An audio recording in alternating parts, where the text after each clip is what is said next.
Is it possible to apply that same thing to the electronics that we use? One of the things that Yeah. disturbs me greatly is that all of our phones are made overseas, and then some of Well, our phones are made in And places the like chips.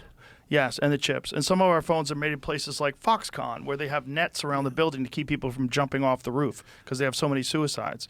Like, wouldn't it be better to have an American-made iPhone where you know people are paid good wages, they have health insurance, they're taken care of, they can live a good life, where you're not buying a piece of electronics that's cheaper because someone has to suffer in a horrible way that's not even legal in the United States. It's not even legal to have them work that way in the United States, so they get these people to build them overseas. You do it, but let me just say, that chip deal is so bad. We put up billions of dollars for rich companies to come in and borrow the money and build chip companies here, and they're not going to give us the good companies anyway. All you had to do is charge them tariffs. If you would have put a tariff on the chips coming in, you would have been able to, just like the auto companies, no different. More sophisticated, but no different. You know, Taiwan, they stole our chip business, okay? They want us to protect, and they want protection. They don't pay us money for the protection, you know? The mob makes you pay money, right? But with these countries that we protect, I got hundreds of billions of dollars from NATO countries that were never paying us. And my biggest fan is Stoltenberg, who just left as the Director General, as the Secretary General. Good guy.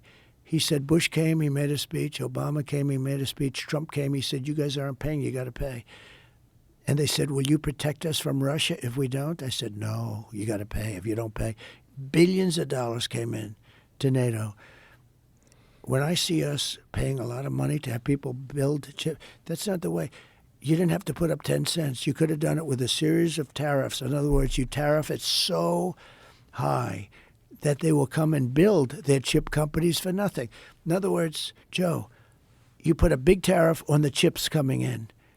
I say, you don't have to pay the tariff. All you have to do is build your plant in the United States.